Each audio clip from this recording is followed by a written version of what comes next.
Hi, Christina Brown here with the Brown team at RE/MAX. Today's topic is talking all about buyers' closing costs. So when a buyer wants to purchase a home, they will have closing costs of their own that they are expected to pay. So I'm going to go over that, give you a breakdown, tell you what all of that includes, and trying to give you a rough guesstimate of what those could likely come out at if you are looking to buy. So buyers' closing costs are the buyers. Buyers should always plan and be able to pay them on their own, especially in this market. So in 2008, 9, and 10, when the market was rough and sellers couldn't sell their homes, seller would throw in verbiage, hey, we'll pay buyer's closing costs if you buy our home. Well, those days are long gone, okay? Sellers are getting plenty of offers, multiple offers, well over asking price offers. Some buyers are even offering to pay the seller's closing costs. That's how crazy the market is right now. So if you are looking to dive in, don't let that shy you away from doing so. You just need to be prepared. We know that interest rates are going up. We know that prices are continuing to go up. So if you are looking to buy, sooner is better than later. Jump on it now. We can help you if you got questions. But let's talk about closing costs. So this is a question we get asked often, since buyers are definitely required to pay them in this market if you want even a chance at getting your offer accepted. Let's break those down and talk about what they are. So there's actually two parts to closing costs. If you ask your lender, what are my closing costs? They may only give you that portion of it. But there's actually something called closing costs and prepaids. We realtors, we lump it all together in one term and we just say closing costs. But if you ask your lender, they're going to tell you, do you mean closing costs and prepaids? And depending on what kind of loan, there may even be some non-allowable costs that you are not allowed to pay as a buyer if you're doing like a VA loan, for example. And then those costs you need to be aware of as well. So there's a lot that goes into this number. So let's talk about closing costs specifically, and then I'll talk about prepaids, okay?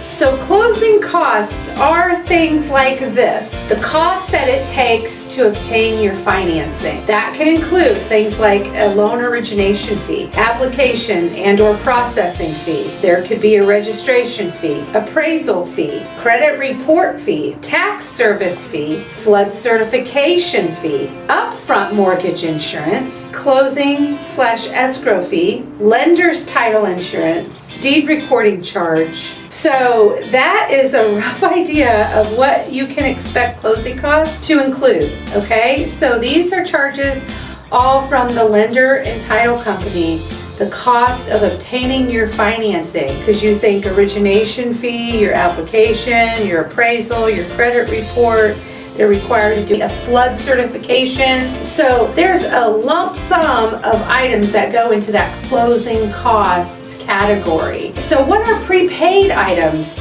We consider prepaids those items that are paid in order to start your escrows. What in the world is an escrow? If you're a first-time home buyer, that means that lender is adding on some extra charges onto your monthly mortgage payment so that they can start an escrow account for you. That's an account that they throw money in that sits there so that when money needs to be paid out for certain things like taxes and homeowners insurance, the funds are already there. So they're dividing it by the 12 months that you have in a year to pay these things, and they want to make sure all the money that is needed is there at the time it is due. So that's what we call prepaids. They start up your escrows. So when you're buying a home, you have to pay for a whole year of homeowners insurance up front. That's a prepaid item. That's a whole year of homeowners insurance. That's usually well over $1,000 depending on how expensive of a home you're buying, and then could go up from there. So you're paying a whole year up front, and they typically collect 3 additional months so that they have 3 additional months sitting there in escrow. So in a year from now, when the next year's due, they're going to be adding to it a little bit every month, and they always require to have a cushion in there that the money will already be there for them to pay for the following year, and just keep doing that year after year after year for you.